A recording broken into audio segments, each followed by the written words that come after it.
Hello everyone, this is Michael Wolf for WatchReport.com, and today I would like to present briefly a new model from Szanto watches. This model comes from their Aviator series. It is the 6103.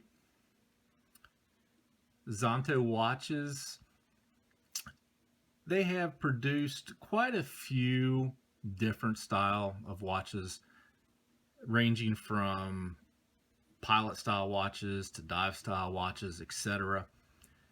And based on my past conversations with the company, they would classify themselves as a fashion or more of a fashion style watch company, and I would agree with them to some extent.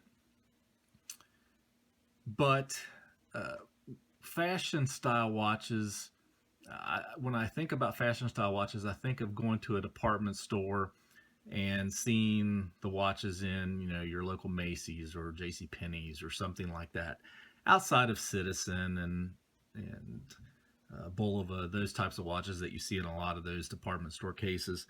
This is an upscale fashion watch, in my opinion. Wanted to start off by showing what it looks like on a 7 3/4 inch wrist. A lot of wrist presence, as you can see. Great strap length. Going to fit well over an 8-inch wrist.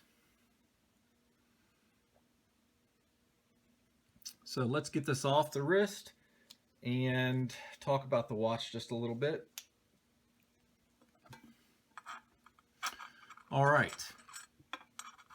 We have a stainless steel case that has both, as you can see, brushed and blasted type finishing. The dual finishing obviously is a little bit more costly than everything just being one finish. We have a 46 millimeter case, so it is oversized. Just for reference, now this is just reference for case size only. This is not comparing watches, but I wanted to give you some perspective on the watch on the left is a 43 millimeter style case, or 43 millimeter size case, whereas the Szanto is a 46 millimeter size case. So there is some size here. Now, with the 46 millimeter size case, you also have a corresponding 11 millimeter in diameter onion style crown. The onion style crown looks really great. It's very fashionable for this type of watch, and it's just quite appropriate. It is a push-pull crown, and when you pull the crown out, it does set the date and the time. The 24-hour scale is actually in with the timing adjustment. So as you move the time, the 24-hour indicator will adjust accordingly. There's no player wiggle on this crown. This is probably the area that I think, or one of the areas that I think that it is different than a fashion style watch.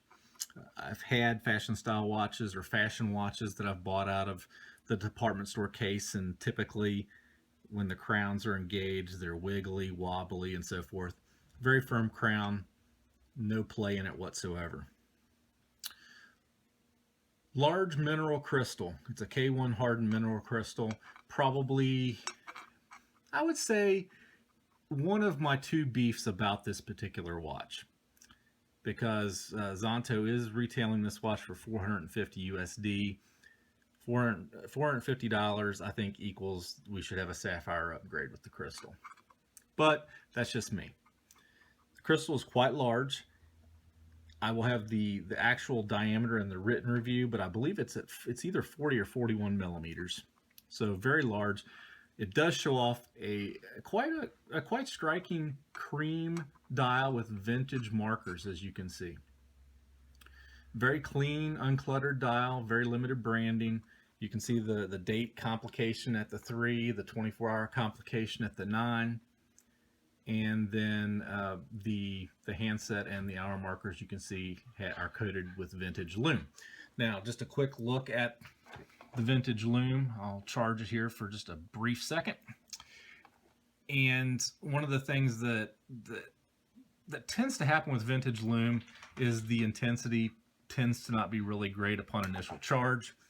But this particular watch model, it has really nice initial charge. Now it fades pretty quickly, but the initial charge is nice. So there you go. There you have a look at the loom. Case back. The case back is a screw down case back, as you can see. Various specification information around the perimeter, Szanto logo name at the center. Nothing spectacular. Beneath this case back, and you will notice, and you might notice a little bit of the erratic second hand movement here. So you're going to guess right off the bat it is not an ETA movement or even a newer higher beat Miyota automatic movement. That is correct. It is a Miyota 8217, which allows for the 24-hour complication. Second hand can be a little bit choppy, similar to what you see with the Miyota 8215. And it also lacks the hacking feature, just like the Miyota 8215. So, besides the crystal, this would be the other area that kind of bugs me a little bit at the $450 price point. I think that at that price point, you probably need to start looking more towards having some type of Miyota 9100 series automatic movement included. But at the $450 price point, I don't think it's completely out of line based on what other companies are producing and releasing. But again, sapphire crystal, higher grade Miyota automatic movement would be fantastic. Now, the strap. The strap is outstanding. It is a brown calf leather strap, so it's extremely soft and comfortable. Lots of sizing holes, as you can see. And again, soft and supple. I mean, just fantastic. About 3 millimeters in thickness.